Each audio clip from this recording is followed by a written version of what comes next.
produzirem a visibilidade do seu perispírito.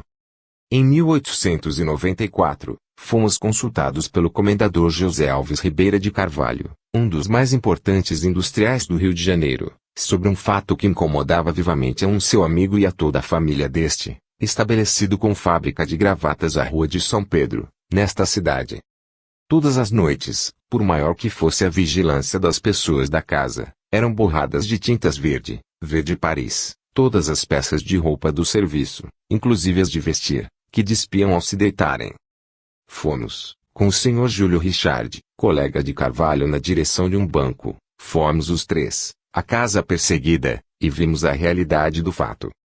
Recorremos a um médium e obtivemos a presença do espírito, que nos deu a razão daquela maldade, e nos denunciou de onde tirar a tinta, uma farmácia existente a uns 150 metros, na mesma rua. Corremos a ela e perguntamos ao farmacêutico se tinha verde Paris, ao que respondeu afirmativamente. Retirando, porém, do alto, um grande vidro fechado em que guardava aquela espécie, manifestou a maior surpresa, vendo quão pouco lhe restava do muito que ali depositara. Estava provada a verdade do que nos revelara o espírito. Para terminar este ligeiro estudo, daremos aqui uma sucinta ideia do modo pelo qual procede o espírito, em relação ao perispírito, desde que desencarna. No momento em que se esgota o fluido vital, alimento da vida corpórea, o espírito separa-se do seu revestimento material, que entra em decomposição, segundo as leis da matéria. A separação, porém, não é brusca e instantânea, pois depende da completa desagregação do perispírito, ligado ao corpo, molécula a molécula. Às vezes, a vida ainda não se tem esgotada, mas o perispírito já está quase completamente desprendido do corpo. A alma, então, está presa ao moribundo por ligeiros filamentos perispiríticos, como nos casos do sono e do desdobramento bicorporal. Este fato não é imaginário, pois, além dos médiuns videntes o acusarem, os próprios espíritos o revelam.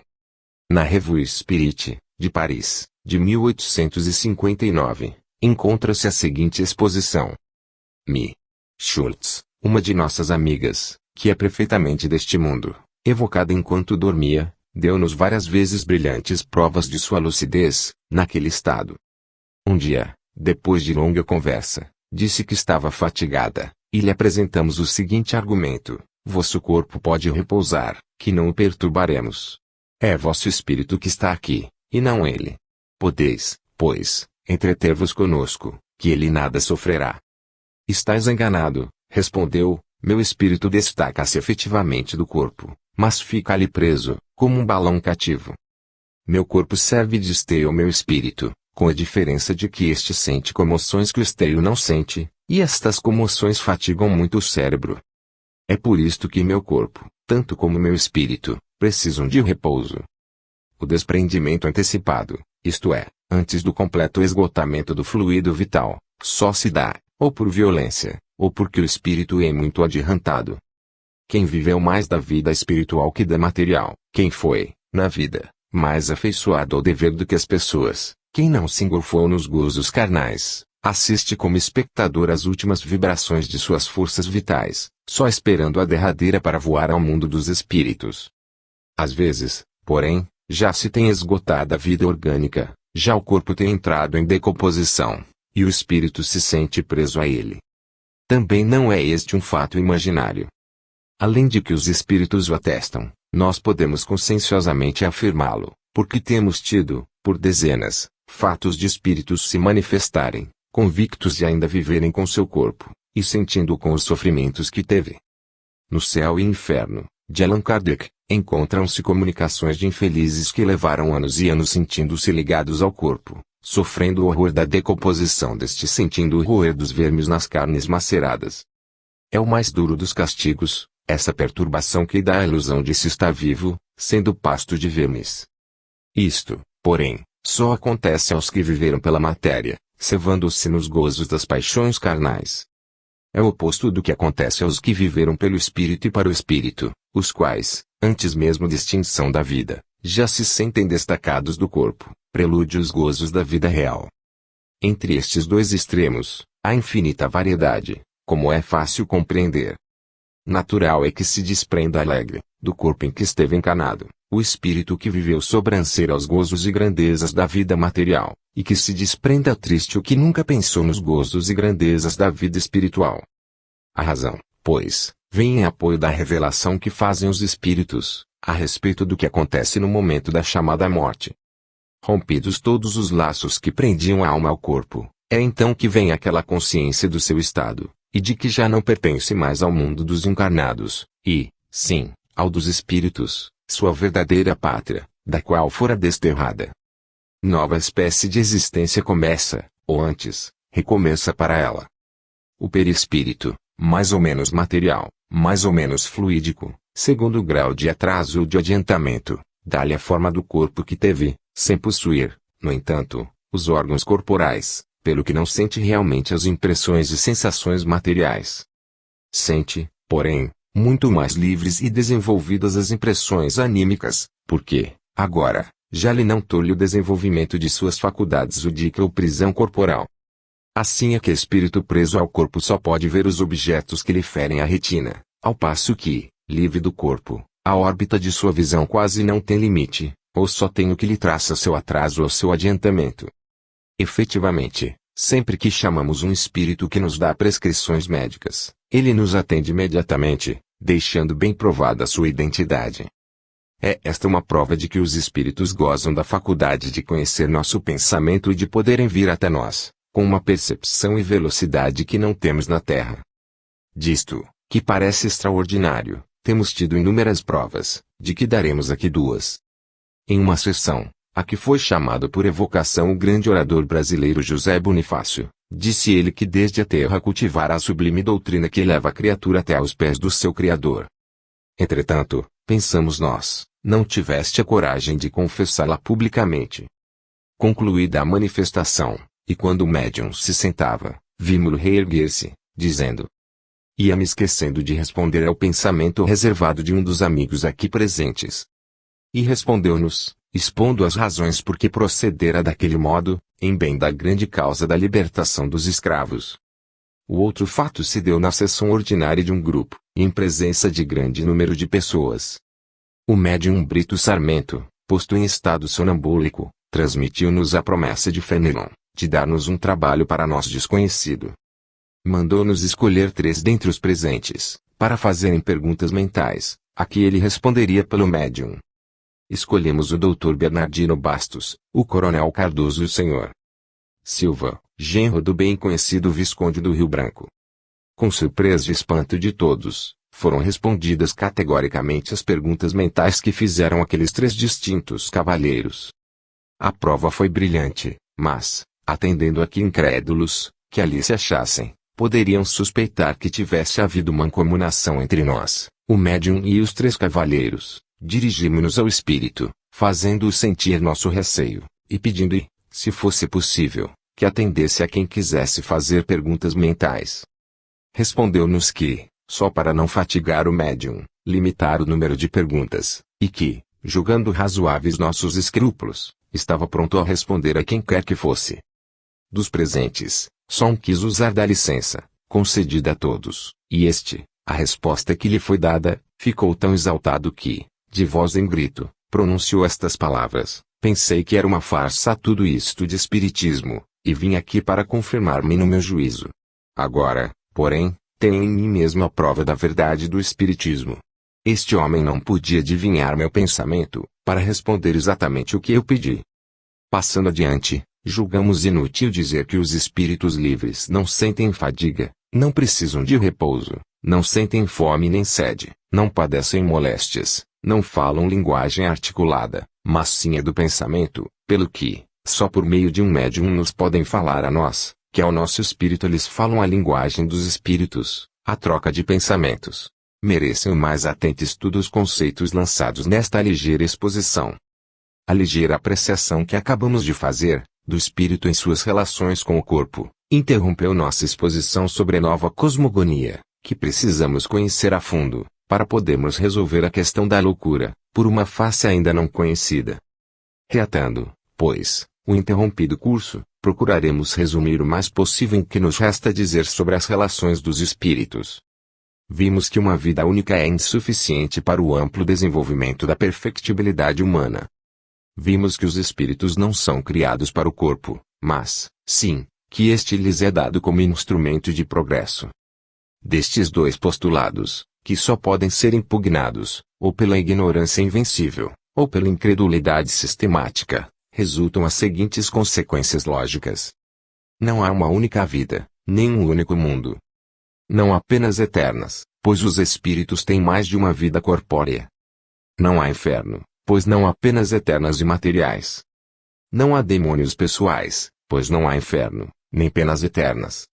Não há anjos, criação especial, pois, sendo evidentemente falsa a tradição relativa aos que decaíram, verdadeira não pode ser a relativa aos outros. Não houve, finalmente, criação de um só par humano, visto que a própria Bíblia atesta a existência de outros seres humanos na Terra, ao tempo de Adão, e sem que dele procedessem.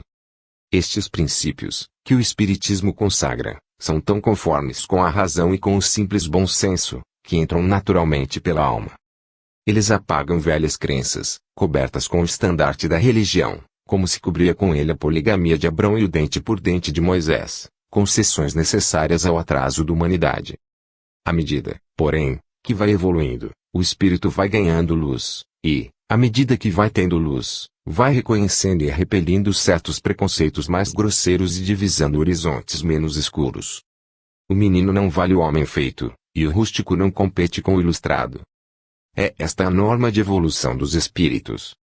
Crescendo no tempo, vão vendo melhor e mais claro em torno de si, vão tomando posse do meio em que se acham, e, de si próprios, ajuntam conhecimentos e sentimentos de que formam seu pecúlio e sua atmosfera, alargam progressivamente os limites do seu mundo pessoal, chegarão, enfim, a estender esses limites até confundi-los com os do universo.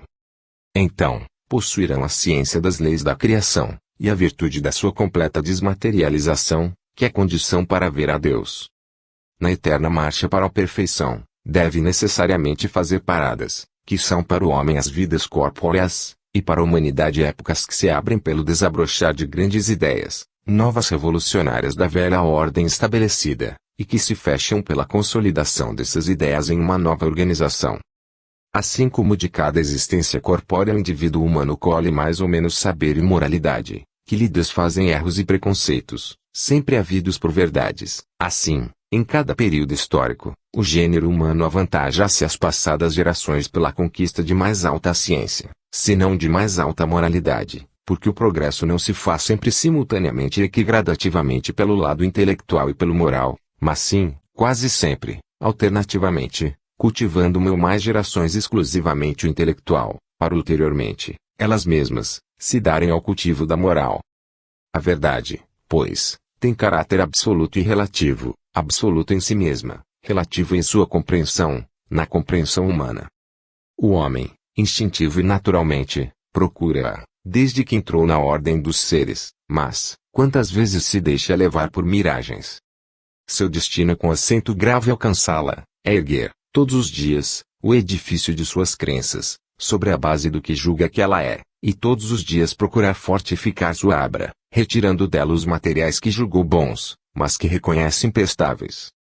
Em qualquer ponto do caminho de nossa evolução encontraremos, necessariamente, restos de fezes acumulados por nossa primitiva ignorância, e puro ouro passado pelo cadinho dos conhecimentos e da experiência que vamos adquirindo.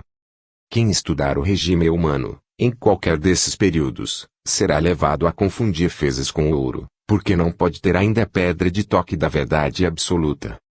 Aquela mistura é necessária na Terra, mundo atrasado, onde espíritos de um progresso correlativo vêm depurar-se pela luta na separação do joio e do trigo. E, pois, não pode haver em nossa humanidade sistema filosófico, científico e religioso, sem eiva de falsidade, porquanto a verdade inteira só a podemos colher no último estádio de nossa peregrinação. Resulta daí que repelir ideias novas, só porque chocam as que temos por verdadeiras, é o mais grosseiro dos erros do homem, é trancar as portas ao progresso, pois é pelo choque das ideias novas que se tem constituído a ciência, de que já nos ufanamos, e foi por tal arte que a religião chegou às alturas em que se acha, tendo banido o tirano, o Deus de tremenda majestade, em cujo nome se passavam a espada homens, mulheres e crianças das cidades vencidas. A luz do progresso que podemos aqui receber, em todas as relações, é proporcional e comparável à que nos dá o Sol, centro do nosso sistema planetário. Além, nos mundos de superiores sistemas, cuja luz material nossos olhos terrestres não poderiam suportar, receberemos mais ampla revelação da verdade, em todas as relações que nossos olhos da alma aqui não poderiam igualmente suportar. A prova de que nada sabemos do infinito saber, que é nosso destino conquistar, está em que a ciência caminha sempre, em que possa dizer, toquei o marco terminal. Pois se ela mesma não sabe quanto caminho tem a fazer, como termos a pretensão de possuir a verdade científica e a religiosa, que é a mesma, encarada por diversas faces, e igualmente relativa ao grau de progresso individual. Cada espírito desenvolve, mais ou menos, em cada uma de suas paradas terrestres, a sua perfectibilidade, e se uma geração que surge é composta, em sua maioria, dos que mais têm progredido, a humanidade fará, nesse período, largo passo pelas vias do progresso. Vêem-se destacar, em todos os países, possantes inteligências que dão másculo impulso a todos os ramos de conhecimentos humanos. É obra dos espíritos que vieram já adiantados e com a missão de desfazer a dos atrasados recalcitrantes. Se, porém, surge uma geração em sua maior parte composta de espíritos atrasados, a humanidade atravessará um período de raquitismo, estacionará, trancará o templo da ciência, e todas as conquistas do passado, se não se perderam no incêndio da Biblioteca de Alexandria, ou pela invasão das massas bárbaras do norte, é porque Deus não permite que a luz se apague, e permite que seja guardada no fundo dos claustros, para a nova geração dali arrancá-la. É por esta modalidade que vemos todos os povos apresentarem períodos de grande fulgor a par de outros de negra escuridade. O movimento assombroso que uma geração deu à França, e, pela França, a todo o mundo, que foi senão obra de uma falange de espíritos adiantados, que encarnaram naquele país, com a missão de acenderem ali o grande facho que iluminasse a terra, já madura para aquelas conquistas. Foram velhos habitantes do nosso globo, encarnecidos no labor de seu aperfeiçoamento, que mais desenvolveram no espaço, pela comunicação e convivência com espíritos superiores. Há, pois, no mundo espiritual, invisível, as condições de progresso, ensino que podemos aproveitar, se quisermos. Desde o princípio de sua evolução, os espíritos vão constantemente, pelas vidas e pelos mundos, estabelecendo relações de amor e de ódio com aqueles com quem tratam. Em cada existência corpórea, tem pai, mãe, irmãos, mulher, filhos, parentes e amigos, do mesmo modo como tem indiferentes, desafetos e inimigos. Estes sentimentos, ou estas relações de uma existência, ficam abafados, esquecidos, durante a seguinte em que perdemos a memória do que fomos, ao ponto de acreditarmos que vivemos pela primeira vez e única. No momento, porém, em que se rompem os laços desta vida, e desde que recobramos a memória do passado, aí estão conosco as velhas relações.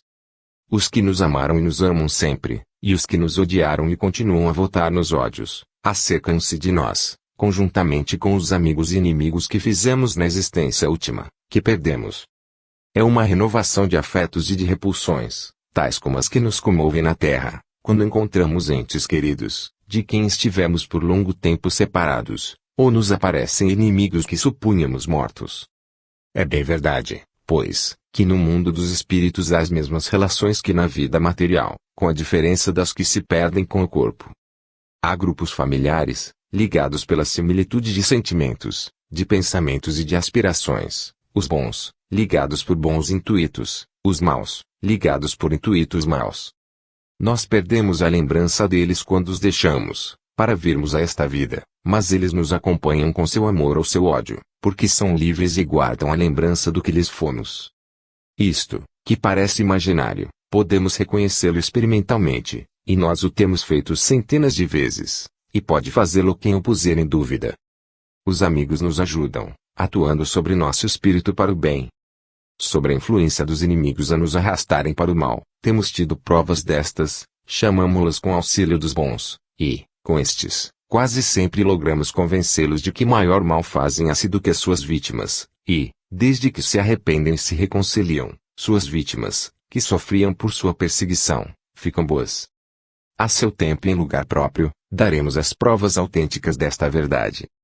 Se um que volta à vida carnal é do grupo dos maus, nem por isto deixa de ter amigos, como de ter inimigos, pelo que terá proteção e perseguição. Todos, pois, que descem à vida corpórea, têm em torno de si, por piores que sejam, espíritos protetores, e, por melhores que sejam, perseguidores, inimigos feitos no tempo de seu maior atraso. Conseguintemente, em derredor de cada vivente, há uma luta constante, na qual triunfam, às vezes, os amigos, e, outras vezes, os inimigos, segundo o lado para onde pender o espírito vivente, porque seu livre-arbítrio pode ser auxiliado ou embaraçado, mas nunca tolhido. Não é o mesmo que vemos em nossa sociedade. Os bons nos aconselham para o bem, os maus nos aconselham para o mal, e nós nos decidimos livremente por uns ou por outros. A diferença é que aqui conhecemos os que nos impulsionam. Resulta do que fica exposto que nesta vida temos amigos visíveis e invisíveis, que nos ajudam em nossa missão, sempre dirigida para o bem, e que temos inimigos visíveis e invisíveis, que procuram fazer-nos todo o mal. Uns e outros como operam, procurando subjugar-nos à vontade, no sentido de seus intentos. Nenhum tem o poder de coagi-la, mas, com arte, com astúcia, com seduções, tanto como pela sinceridade, pela razão, pelo ensino da verdade, chega-se a domar o leão. Não vemos, entre nós, indivíduos insinuarem-se no ânimo de outros e os arrastarem a desatinos. Pois é pelo mesmo modo que os espíritos, aproveitando a pouco e pouco as nossas fraquezas, conseguem fazer da nossa vontade seu instrumento, e de nosso espírito sua vítima. É ocasião de darmos ao leitor os fundamentos que temos para afirmarmos coisas desta ordem, de cunho maravilhoso, que escapam às nossas vistas. Não queremos fazer deste trabalho, empreendido na mais pura intenção, coisa que se pareça com os contos fantásticos de Hoffmann. De tudo que temos exposto, nada é produto de nossa imaginação ou da imaginação de alguém. Tudo, tem sido ensinado pelos espíritos, a quem devemos a cosmogonia, que tão eloquentemente fala à razão e ao coração. Dir-nos-ão, porém, que crédito merecem esses ensinos de espíritos, eles mesmos problemáticos. Não foi exclusivamente na letra do que eles ensinaram que firmamos nossa crença. A experiência, a prova experimental por que temos escrupulosamente feito passar cada ideia daquele ensino, é o fundamento sólido em que nos baseamos para dar a público, sob a responsabilidade de nosso nome, coisas tão maravilhosas. Da perseguição movida por espíritos desencanados aos encanados, o ponto mais difícil de aceitar da nova cosmogonia, mas que, uma vez provado, explica a todos os outros, fácil é ter-se a prova inconclusa. Pelos processos espiríticos, que são rigorosamente científicos, pode verificar-se o fato com o mesmo rigor experimental com que Croocas, Lombroso e outros verificaram o fato das manifestações dos espíritos. A respeito das perseguições, possuímos grande cópia de observações, capazes de firmarem inabalável convicção em espíritos livres de preconceitos sistemáticos e de obcecação por fanatismo. Para não alongarmos, porém, este trabalho, citaremos apenas 3, que preferimos as demais, por estarem vivas e presentes as testemunhas, caso alguém se abalance a impugná-las. Foi em presença do Sr. João Gonçalves do Nascimento, negociante da Praça do Rio de Janeiro, em presença de sua respeitabilíssima senhora, do Sr. João Cal, comandante do cruzador da Alfândega Orion, do Sr. Frederico Pereira da Silva Júnior, empregado público, do Sr. Manuel Raimundo de Souza, capitão do Exército, e do Major da Guarda Nacional, Severo da Cunha Machado.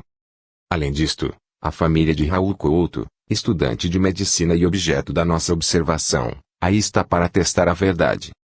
Raul Couto, havia cerca de 2 anos, suspendera o curso de seus estudos médicos, na Faculdade do Rio de Janeiro, por ter sido subitamente acometido de loucura, com a ideia fixa de suicídio, pelo que a família o guardava em um quarto, com todas as precauções. Pediram-nos, depois de reconhecido que a loucura era obra de um inimigo do espaço, que fizéssemos o possível para restituir a razão ao pobre moço, e, prestando-se a isso o médium de incorporação, Frederico Pereira da Silva Júnior, damos princípio ao trabalho. O espírito perseguidor veio enfurecido, declarando que já fizera acabar pelo suicídio o pai de Raul, e que ao mesmo fim levaria o filho, para vingar-se do mal que lhe fizeram em passada existência. Efetivamente, verificamos que o pai de Raul acabara pelo suicídio. Longa foi a luta com esse espírito, mas, par fim, Depois de muitas sessões, que fazíamos semanalmente, conseguimos convencê-lo do mal que a si mesmo causava.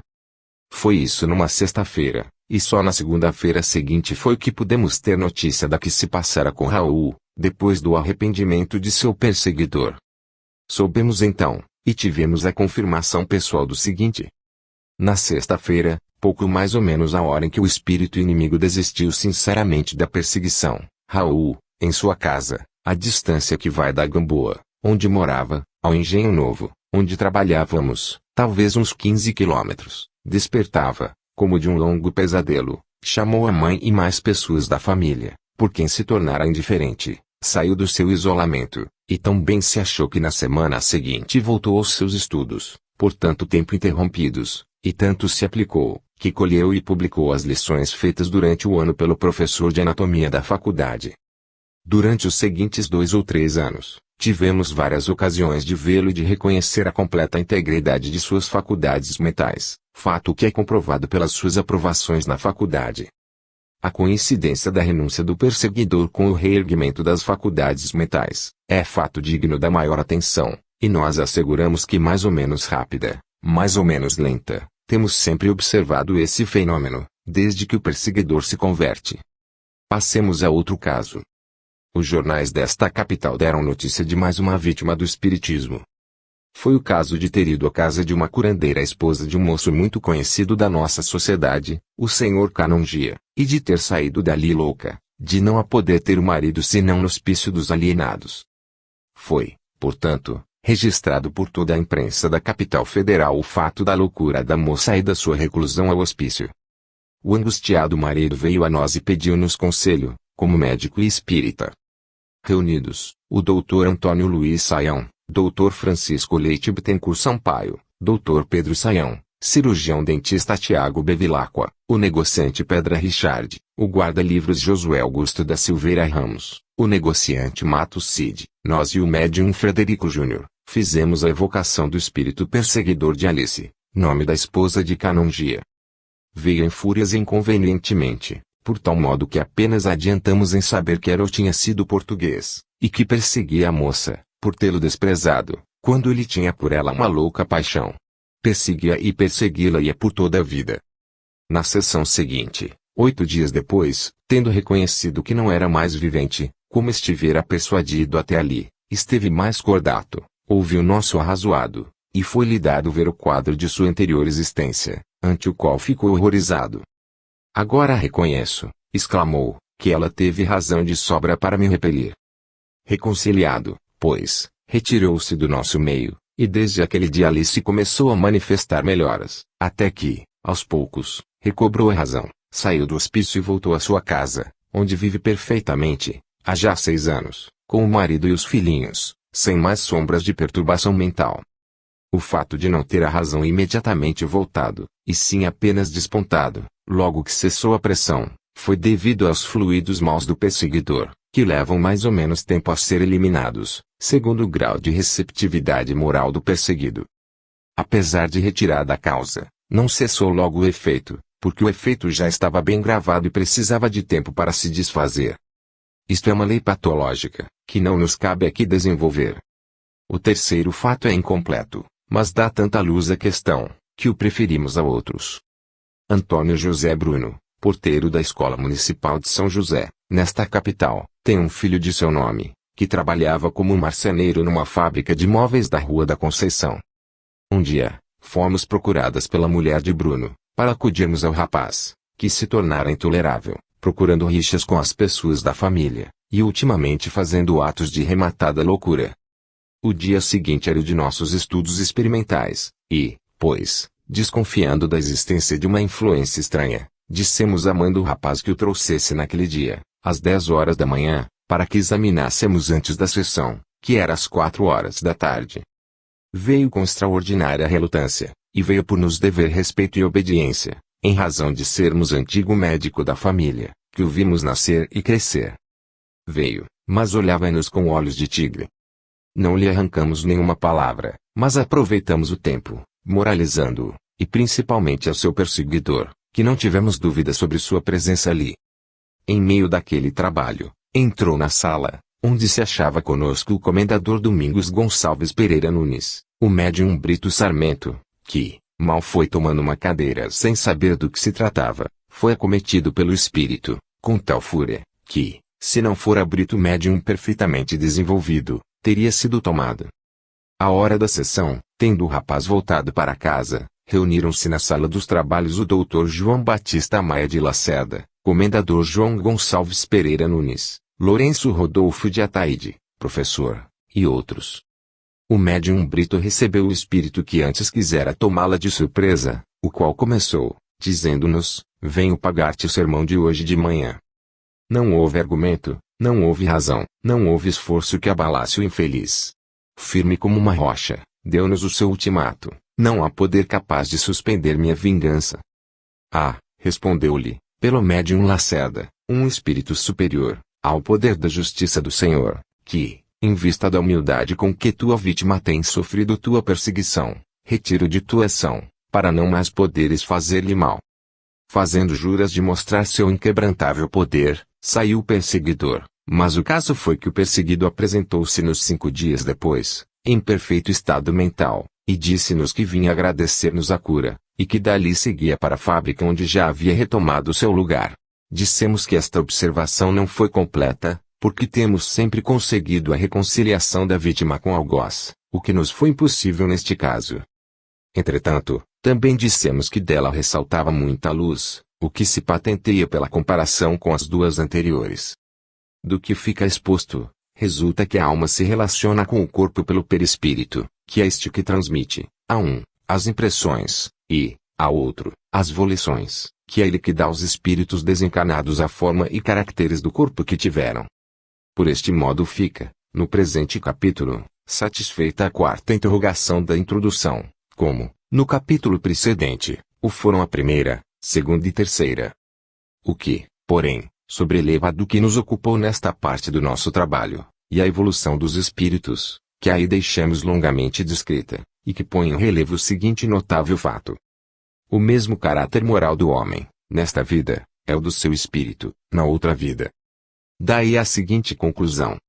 Assim como na terra os bons nos chamam para o bem, e os maus para o mal, assim no espaço os bons e os maus agem sobre nós, por meios fluídicos. Vivemos, pois, cercados de amigos e de inimigos, que atuam sobre nós, em bem e mal nosso. Com isto, queremos fazer bem patente que os inimigos invisíveis não se diferenciam dos visíveis, na sanha de seu ódio, senão quanto aos meios que empregam para satisfazê-lo. A influência maléfica dos primeiros, se não sabemos ou não tentamos rebater, por um procedimento em tudo reto, e pela energia de nossa vontade, toma tal império sobre nossa alma, que a domina, e dirige, como a um autômato. É a isto que se chama obsessão, de que vamos tratar no seguinte capítulo. Capítulo 3. Obsessão. A cosmogonia espírita, esboçada no precedente capítulo, enche uma lacuna da ciência, quanto à fisiologia do cérebro. Vimos, com efeito, que a loucura coincide às vezes com uma lesão daquele órgão, e que, outras vezes, não acusa a mínima lesão dele. Se é fácil explicar a perturbação mental, quando o órgão transmissor do pensamento está lesado, o mesmo não acontece nos casos notados por Esquirol, de coincidir ela com a perfeita integridade do cérebro. Esquirol, portanto, revelou à ciência fatos que não são explicáveis pela lei a que se atribui em todos os casos de loucura. Se é o cérebro que transforma as impressões em concepções, ou se é ele que gera pensamento, como produzir tão delicado fenômeno, como haver pensamento harmônico, reflexão raciocinada, razão esclarecida, achando-se tal órgão em condições de não funcionar regularmente. Por outro lado, que razão pode haver para perturbar-se completamente sua função, achando-se ele em perfeito estado fisiológico? É tão natural a loucura, no primeiro caso, como é inexplicável no segundo, uma vez admitido que o cérebro é o gerador do pensamento. Entretanto, a verdade é que há casos bem verificados de perturbação mental sem lesão orgânica do cérebro, o que diz bem positivamente que a loucura não depende essencialmente do estado mórbido do cérebro. Se assim é, e não pode ser cientificamente contestado, a consequência irrecusável é que o cérebro não gera o pensamento, é que, independente daquele órgão, pode o pensamento sofrer perturbações. Como quer que seja, Estes fatos de observação nos arrastam ao seguinte princípio. A moléstia dos nervos sensitivos impede o sentimento ou perverte-o, e ninguém ignora que o anestésico evita que sintamos a dor. A alma é o princípio causal do pensamento, ou, antes, é ela quem pensa e o transmite pelo cérebro, seu instrumento. A alma é que possui, no homem, a faculdade de pensar, tendo, por suas relações com o corpo, enquanto lhe estiver presa, necessidade do cérebro, para transmiti-lo, donde a inevitável coação, toda vez que o instrumento não estiver em boas condições. Assim é, quando a loucura coincidir com a lesão cerebral. De fato, como fazer-se obra perfeita com instrumento incapaz? Com a vista, com o olfato, com a audição, com o paladar e com o tato, dá-se a mesma coisa, em virtude da mesma lei. E tanto é procedente este juízo, que todas as faculdades e sentidos humanos se perturbam, quando os órgãos corporais, que lhes servem de instrumentos, sofrem em sua integridade. Quando os instrumentos da sensibilidade são perturbados ou paralisados em sua ação, por lesão orgânica ou por influências perturbadoras de suas funções, a sensibilidade ou faculdade de sentir se interrompe, por todo o tempo da moléstia ou de influência perturbadora. Dir-se-á que é por entorpecimento do cérebro. De certo que é, em muitos casos, porque ele é o órgão condensador das impressões que dão à alma o sentimento, mas, e nos casos de anestesia local, a impressão não chega ao cérebro, pois os nervos condutores são entorpecidos. E nós já provamos que a sensibilidade e a insensibilidade são da alma e não do cérebro, com o fato de recebermos um ferimento e não lhe sentirmos a dor, senão quando a alma descansa de suas preocupações, embora o cérebro haja recebido a impressão. Este fato, só por si, torna evidente que o nosso centro sensitivo está fora do cérebro, conquanto seja este o meio natural, o instrumento do sentimento físico. Nota-se, pois, com relação à sensibilidade, a mesmo que com a inteligência, há perturbações intelectuais, quando o cérebro não pode trabalhar regularmente, e, às vezes, mesmo que possa trabalhar. Se o olho sofre, de não poder receber a impressão da luz, dá-se a perturbação da visão e até a cegueira, mas, tanto não é o olho que vê, que muitas vezes os objetos ferem a retina e não são vistos, e os sonâmbulos, encerrados em quatro paredes veem objetos a centenas de léguas à distância. Conhecemos uma, que é cega de todo, mas que, em estado sonambúlico, descreve fielmente o que está e o que se passa em torno dela. Há, portanto, cegueira por lesão do órgão da visão, e há cegueira ou falta de visão, mesmo que o órgão esteja são e receba a impressão dos objetos exteriores. Quantas vezes passamos por um objeto, encaramo-lo, mas, concentrados em um pensamento, não o vemos. O mesmo acontece com a audição, que, só depois de muito tempo, é que temos o conhecimento de nos terem dito coisas que não ouvimos na ocasião. E quantas vibrações sonoras se perdem, por não lhes prestarmos atenção. Não é, pois, duvidoso, para quem sabe refletir, que o cérebro não é mais do que um instrumento material, a serviço da alma, para pô-la em relação com o mundo material. E, tanto é assim, que temos um mundo de pensamentos sem objetivo fora de nós, isto é, no mundo material, de que o cérebro pode receber as impressões. Assim, portanto, as faculdades são da alma e o meio material de pô-las em relação com o mundo material é que pertence ao cérebro e suas dependências. Quem exerce as funções da vida de relação, quem pensa, raciocina, guarda a memória dos sucessos, sente, delibera, vê, ouve, sente o cheiro, o gosto, e tem as impressões de tato, é a alma. E, pois, não manifestar o pensamento claro, nítido, quando o cérebro sofre, é tão natural como o artista não manifestar seu talento, quando lhe faltam os instrumentos. É como torná-lo mais límpido e sublimado, em suas manifestações, quando o respectivo instrumento é mais bem organizado. E nós sabemos que ele é tanto mais bem organizado, quando é destinado a servir a espíritos mais adiantados. É realmente lógico que, servindo-se a alma do cérebro, como instrumento de manifestação de suas faculdades, deve tê-la mais brilhante ou mais imperfeita, conforme a maior ou menor perfeição daquele instrumento. Dois homens, dos quais um tem cérebro mais normal, devem manifestar capacidades diferentes, sendo sempre superior a do que dispõe de melhor instrumento. Bem firmado, pois, o princípio de que todo organismo é instrumento da alma, explicada fica a razão por que não vemos, não ouvimos, não pensamos, mesmo que funcionem fisiologicamente os respectivos órgãos materiais, isto em virtude da lei de se ver, ouvir e pensar, independentemente do organismo, nos casos, por exemplo, de desprendimentos da alma, sem a interrupção da vida. No capítulo 2 deste trabalho, citamos as experiências demonstrativas deste fato, as quais têm abalado as doutrinas filosóficas mais bem firmadas. A revelação de Velpeal, quando não tivéssemos de Berenhem, bastaria para prová-la. Não repisemos este ponto, mas liguemo-lo à lei que rege os fenômenos humanos da vida de relação. O homem vê, ouve, raciocina, independente da máquina material que lhe serve geralmente para aquelas funções, isto porque tais funções são exclusivas da alma, tanto que, destacada ela momentaneamente do corpo, exerce-as tão bem ou melhor, como ligada ao corpo. Os espíritos desencarnados manifestam-se com as faculdades e sentidos humanos, fato que, felizmente, está autenticado, e que pode ser verificado pelos que só creem no que vem. Se, pois, o louco for sonambulizado ou se seu espírito for atraído a um médium sonambúlico, discorrerá corretamente, caso sua loucura seja resultante de lesão cerebral. E que se achava louco, porque sua alma estava dependente do instrumento de manifestação natural de seus pensamentos, e que esse instrumento estava deteriorado. Em tais condições, uma vez que ela rompa momentaneamente os laços que aprendem aquele instrumento, e que disponha de outro em boas condições, seus pensamentos se manifestarão com a natural nitidez. Repetimos, pois, se obtivermos o desprendimento do espírito, para se manifestar independente do órgão doente, verificaremos o fato notabilíssimo de o louco manifestar tanto maior lucidez, como no tempo em que estava em seu perfeito juízo. E será este o meio de distinguir-se a loucura propriamente dita, da outra espécie, com que nos vamos ocupar. É fora de toda a dúvida que, sendo o cérebro instrumento de manifestação do pensamento, não pode alterar-se, mantendo-se ele são, senão por causa que afete o espírito.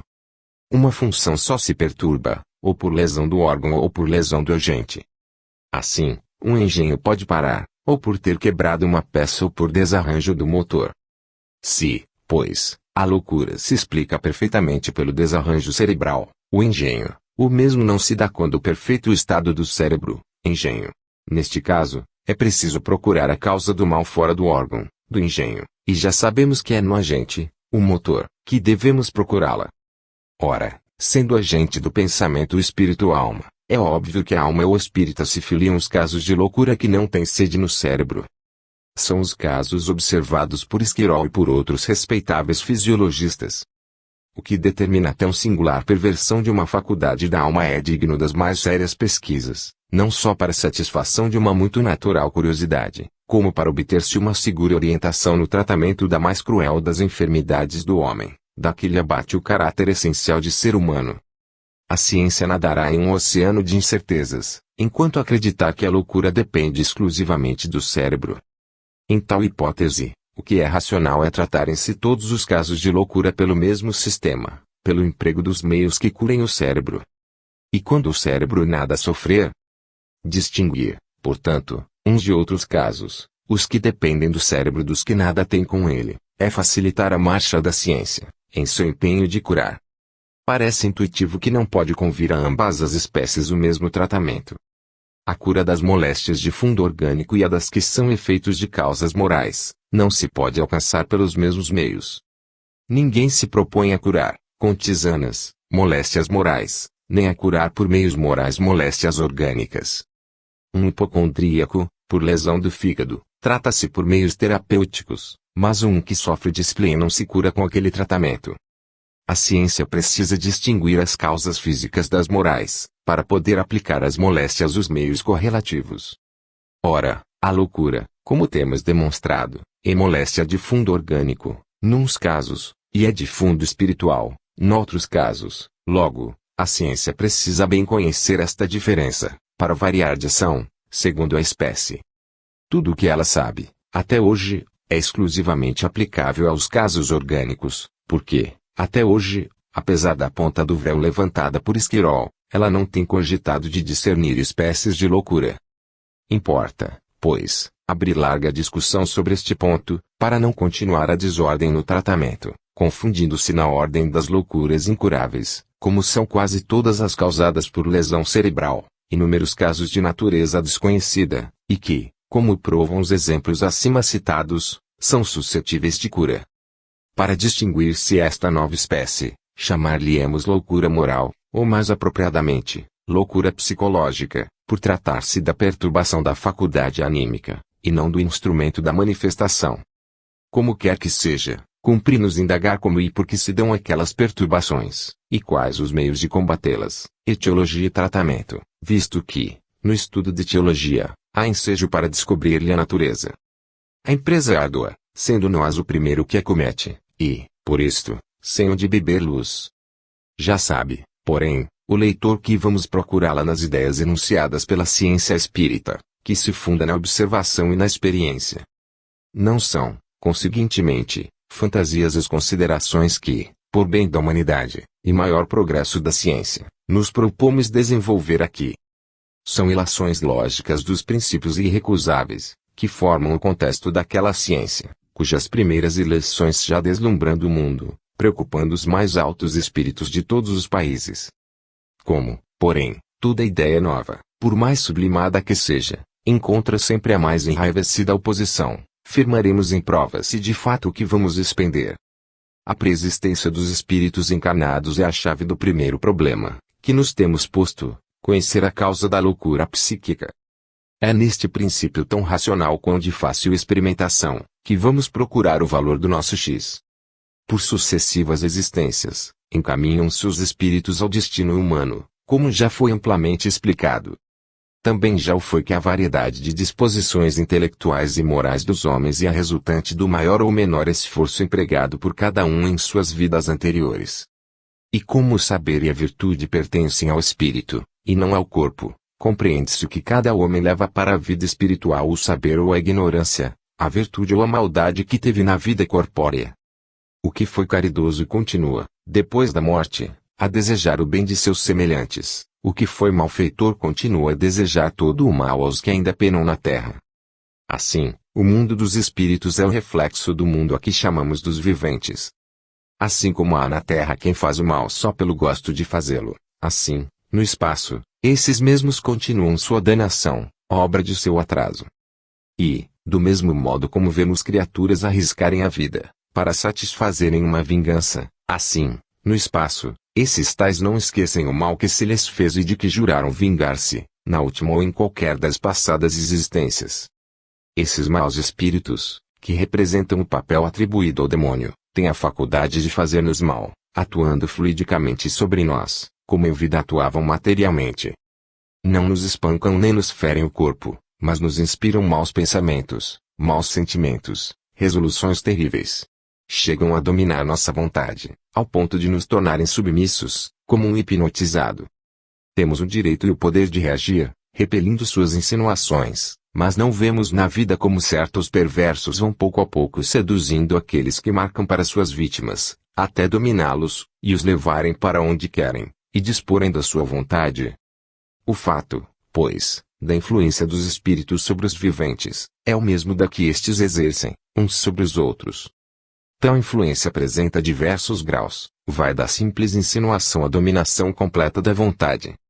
O uso que fazemos do nosso livre-arbítrio, na repulsão daquela causa perturbadora, pode ser eficaz ou inútil, conforme a natureza dos nossos sentimentos. Se forem bons, a nossa resistência rechaçará todos os ataques do inimigo. Se forem maus, serão ventos a auxiliarem as correntes do inimigo. Cada um de nós forma sua atmosfera moral, dentro da qual somente podem penetrar espíritos da nossa natureza, que são os únicos que podem respirar, se nos permitem a expressão.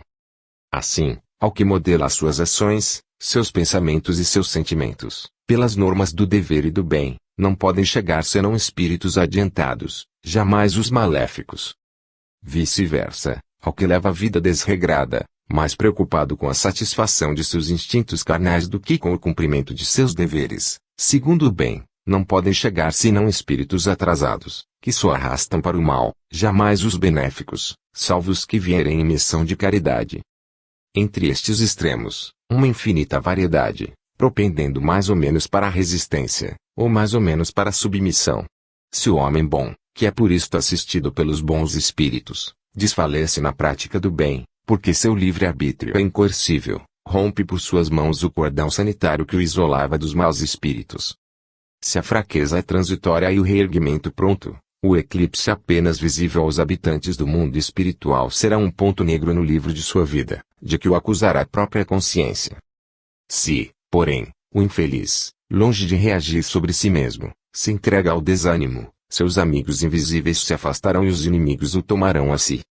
Dá-se então, um desses descalabros morais, que tantas vezes nos compungem e escandalizam, de ver-se um homem, sempre respeitável por seu caráter, de ser a maior baixeza.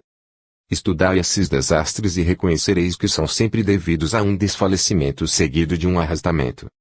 O homem bom, que caiu, tinha nos seios da alma uma paixão que subjugava, mas que, um dia, por circunstância imprevista, ergueu-se energicamente, e fez-lhe esquecer o dever. Despertado, quando o mal já estava feito, em vez de vomitar o veneno, procurou encobrir a falta, e o germe da perdição fecundou-se em seu seio.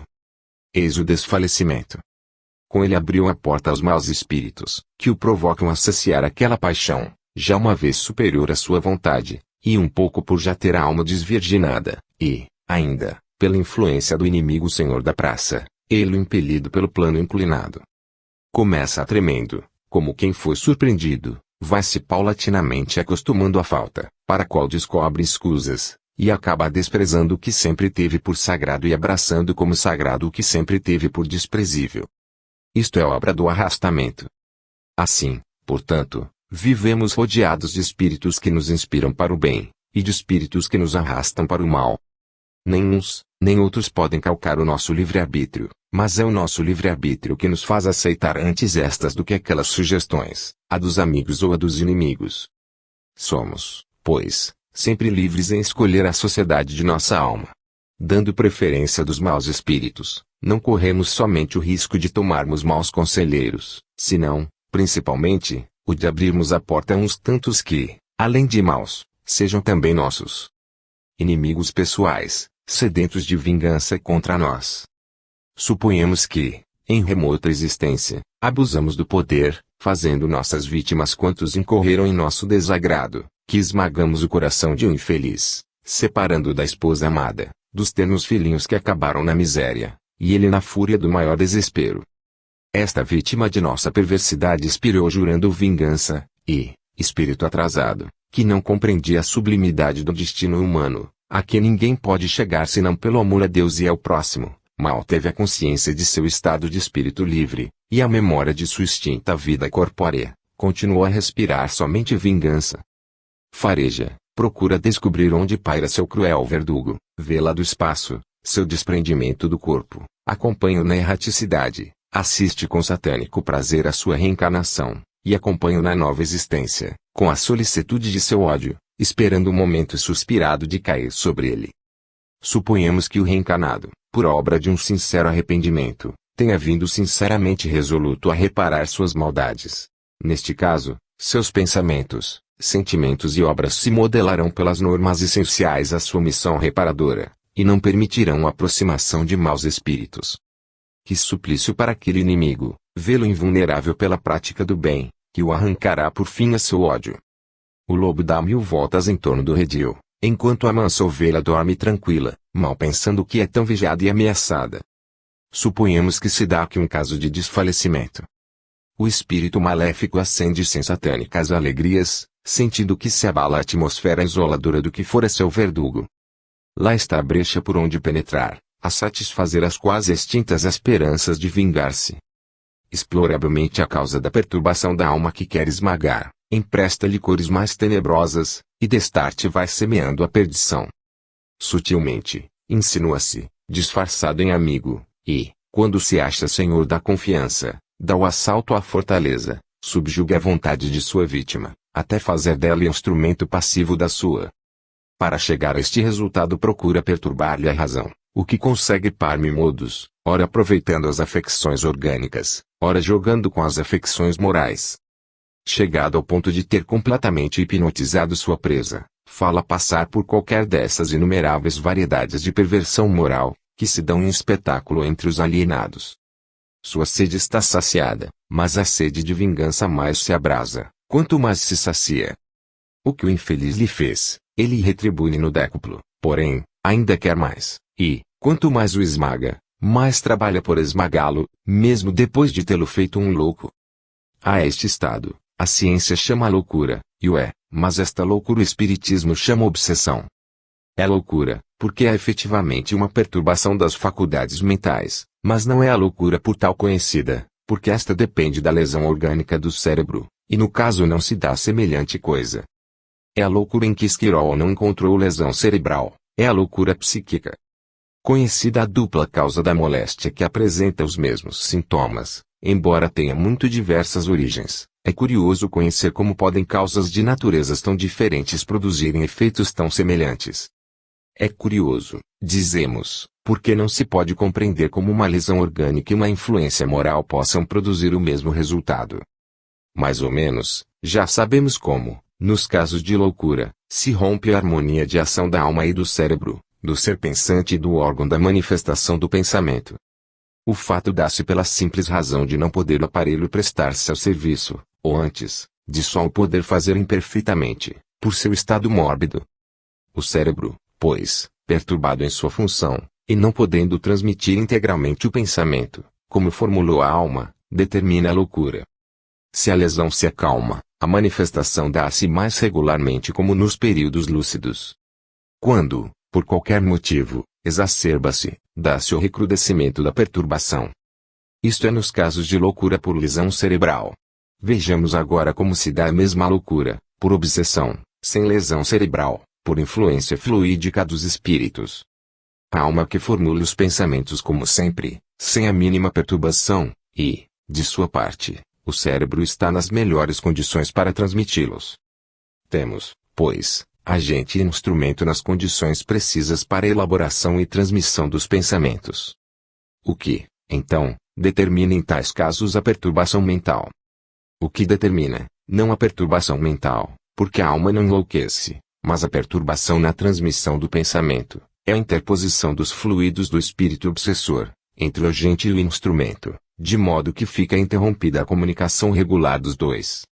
A alma pensa, mas seu pensamento não pode utilizar-se do cérebro, senão imperfeitamente, por estar este trancado, alterado, em razão da barreira posta pelo obsessor, no empenho de produzir essa perturbação que se toma por loucura. Poderia tolher toda a comunicação, mas seu intuito é fazer considerar louca a sua vítima, e, pois, perturba, mas não suprime a função. Temos, portanto, que tanto na loucura, como na obsessão, o espírito é lúcido, e que, tanto num como no outro caso, o mal consiste na irregularidade da transmissão ou manifestação do pensamento. E temos mais, que tal irregularidade é devida, num caso, à incapacidade material do cérebro para receber e transmitir fielmente as cogitações do espírito, e no outro caso tudo se limita a não poderem aquelas cogitações chegar integralmente ao cérebro. Eis aí a diferença que, em sua gênesis, existe entre o modo por que age a causa da loucura propriamente dita, e a da loucura chamada obsessão. Escrevíamos estas linhas, que nos eram intuitivamente sugeridas quando recebemos, pelo correio, uma carta sem assinatura, cujo autor nos enviou a seguinte comunicação, que, disse ele, lhe foi repentinamente dada, e ele graciosamente nos oferecia. Duas causas podem concorrer para o fato da perturbação mental, uma externa, outra interna. Por não fazer esta distinção, querendo sempre ver lesão, onde não existe, às vezes, senão perturbação determinada por um agente que escapa a todos os meios terapêuticos, é que a medicina tem caído em malogros. Nas perturbações devidas a forças traumáticas, encontra o alienista meios mais ou menos seguros de regularizar o aparelho cerebral, e de restituí-lo às suas naturais funções materiais. O mesmo, porém, não sucede quando se trata de casos com os quais não concorre lesão alguma cerebral. Sendo o agente inteligente o que recebe as impressões, quer venham do meio em que se acha em relação à matéria, quer venham do mundo espiritual, desde que no perispírito se deem alterações perturbadoras, não pode ele receber as impressões com a natural regularidade. Nas lesões cerebrais, não podendo o aparelho transmissor receber, senão muito incompletamente, as ideias que lhe chegam, produz o transtorno que se observa na manifestação dessas mesmas ideias. Lendo o espírito, em seu perispírito, as imagens que lhe chegam, quer por meio do aparelho cerebral, quer diretamente por meio do aparelho semimaterial, não pode receber e transmitir, sem grande desarranjo, as impressões e concepções. No primeiro caso, quando as imagens vêm pelo aparelho cerebral, e